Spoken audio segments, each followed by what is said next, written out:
News, glorious news.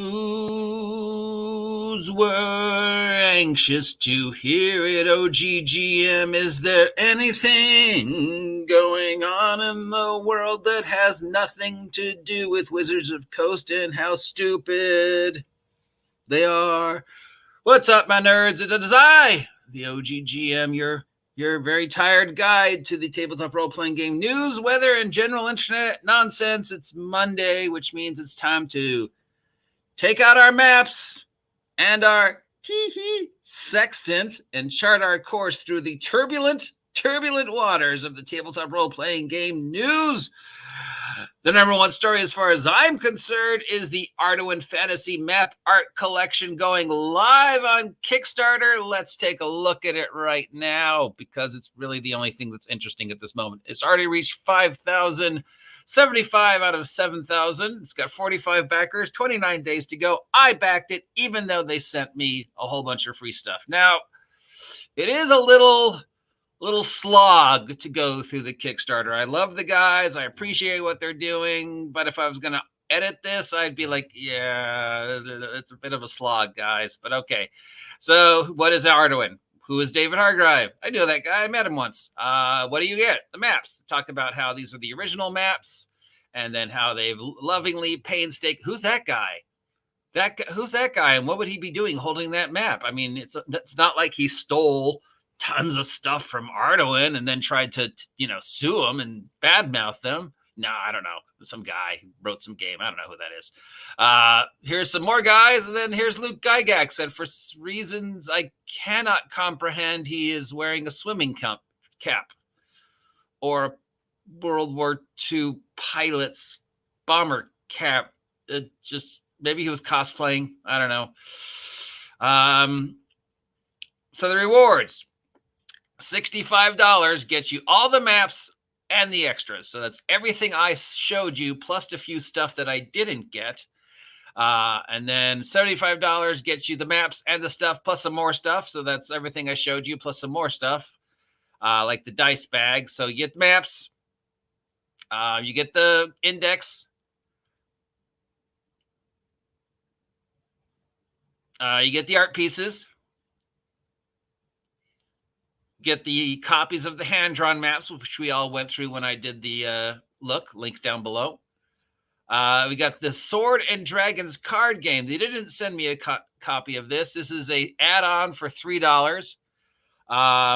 If you go to the thingy here, you could add that on. Well, you could add it on, except, of course, they don't have links for how do you add that on.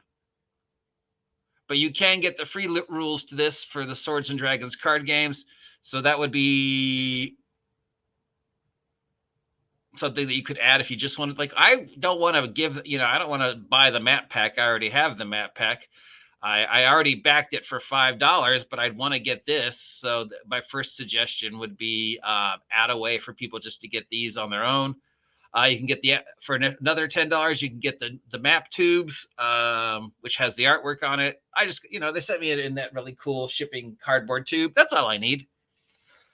These things, I would have loved to gotten a copy of these things, even if I never used them. These are the cards that Dave Hargrave released.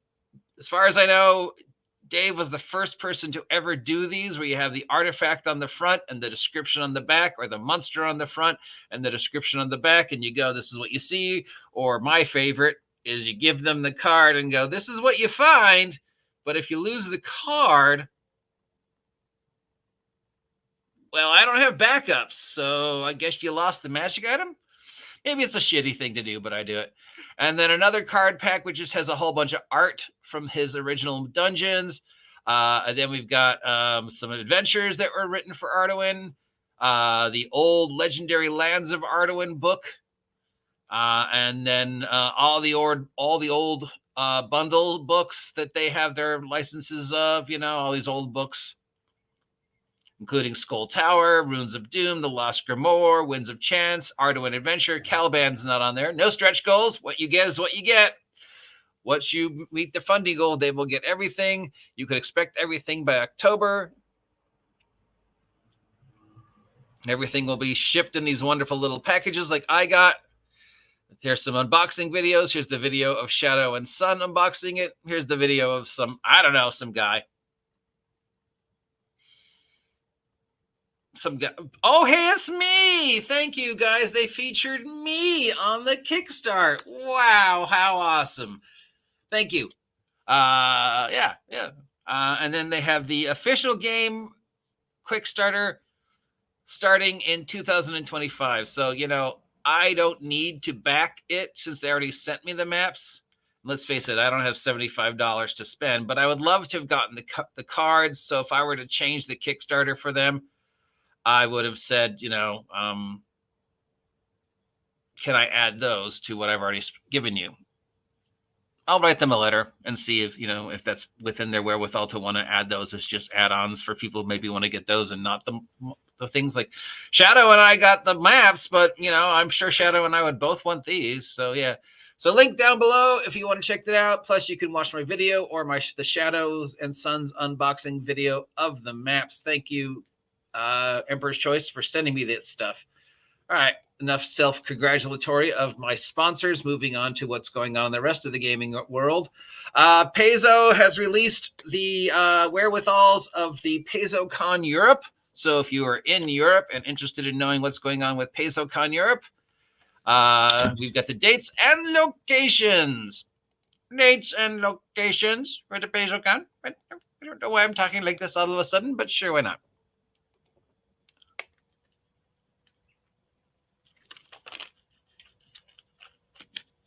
Maybe we have the dates and locations. The site seems to be a little sluggish. What? Paizo site sluggish? Never.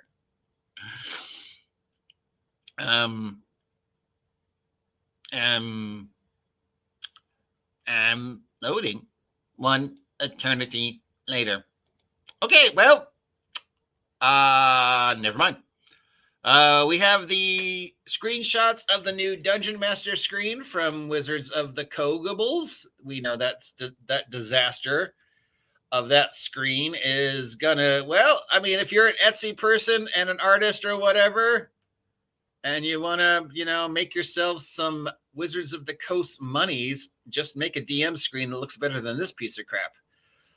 And in order to continue to hammer home, 2024 D&D, it is now officially being referred to as 2024 Dungeons & Dragons. It is not being referred to as 5 or 5.5.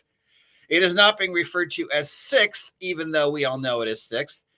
As of today, Wizards of the Coast has at least partially been honest about it, and they are now referring to it as 2024 D&D, or Dungeons & Dragons 2024, something they said they weren't going to do. What? Wizards of the Coast does something that they said they weren't going to do? I don't know. Tell us something else that's painfully obvious, OGGM. Hey, OGGM, does gravity work? Oh, yeah, it does. Hey, OGGM, if I turn off the lights, does it get dark? Oh, yeah, it does. Hey, OGGM, is Wizards of the Coast going to lie to us? Oh, yeah, they are. Please tell us something else. Yep, congratulations for all of us who said they were going to do that. They're releasing previews that tell you everything you need to know about the class. So if you wanted to know about the new rogue, here's just a partial breakdown of it on EN World. There's an even larger breakdown of it on the various sites that are supporting Wizards of the Coast 2024 Dungeons & Dragons. So, hey, why do I need to give you $67,000 for this product if you're telling me everything about the new class? Well, there aren't specific mechanics, yeah, but, since you've told me so much about it, it isn't going to take me a lot to figure out the specific mechanics of it. I mean, we can just use Vecna as an example. And there's almost every review of the Vecna agrees with me that because they spoiled so much and because of the multiple interviews with the writer where she basically told you what happened, it doesn't really require a degree in molecular engineering to backwards, and just fill in the dots. So, yeah. They have released these things. We've got the spoiled release, the new DDM screen. And they've just also released the table of contents for the Infinite Staircase. This is the first book that's coming out under 2024 D&D, which is basically, let's take a whole bunch of classic adventures, chobble them up, regurgitate them under the new 2024 D&D, socially appropriate, no longer racist, inappropriateness. It's gone through the editors, it's gone through the sieve. We can change these. So we've got the classic Lost City, that was released in that huge, wonderful box that the DCC Goodman Games people released. Now you can't get it, though. I've heard you can still find it for like $40. Everybody says this is an amazing adventure, and a lot of people refer to it as one of the best. Professor Dungeon Master did a whole thing on the Lost City. So, I don't know. I don't remember ever playing through it or running it or even seeing it, but I guess it's way cool. Then we've got When the Star Falls. Never heard of that one. Beyond the Crystal Cave. Never heard of that one. Pharaoh. Well, I mean, considering Pharaoh focuses on at least half a dozen things that you no longer want to be associated with, I can't imagine what 2024 Pharaoh is like. One of the greatest Dungeons and Dragons adventures ever written, by the same people who brought you Ravenloft. One of the best tournament modules ever written. I've run Pharaoh multiple times. It's one of my favorites. So I can't imagine what 2024 Pharaoh looks like, considering they'd have to erase any mention of slavery, human sacrifice, non-Judeo-Christian religion, or any of the other things that are covered in Pharaoh. So, yeah. Lost Caverns of Tasso Janus, another classic that has been gobbled up and spitted out through 2024 lens of inclusiveness, so I'm sure that's a mess. Expedition to the Barrier Peaks, another one. Oh, hey, let's take this classic and just chobble it up. And then we've got some new, the breakdown of the new magic items, the technology rules from Expedition to the Barrier Peaks. So I seriously doubt they are as deadly as they were in Expedition to the Barrier Peaks. Remember, you could roll on the Expedition to the Barrier Peaks table of trying to figure out what the item did and literally kill yourself.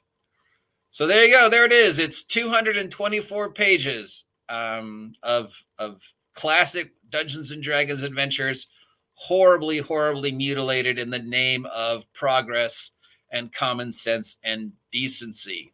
Yay. And that's the news. I mean, sure, we could talk about the Crit Awards thing, but what can I say that hardly hasn't been said? I know everybody's still harping on that one person, and some people are starting to defend them. Yay, defend anti-Semitism. Yeah, it's amazing. Even some of the people who as recently as last week were lambasting them are now, of course, defending them, because it's okay to still be anti-Semitic, isn't it, boys and girls? Yeah, you fucking hypocrites. So there's no reason to talk about that. The artwork, is there anything to say about the Wizards of the Cart artwork that I haven't already said and somebody else hasn't already said, and we're not going to already say 1,000 times? So no, the artwork thing is dead. Let's just, it is what it is. It's going to be awful. It's going to continue to be awful.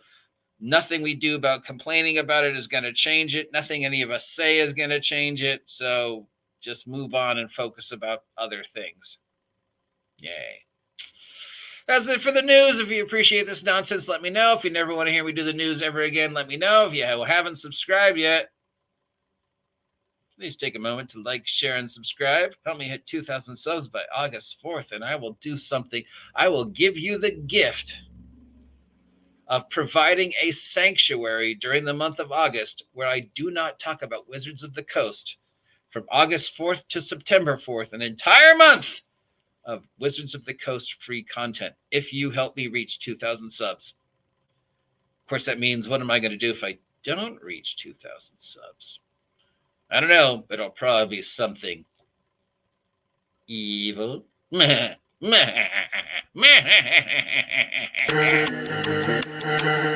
check. Yeah, we're not the type to play games. You can stay claim.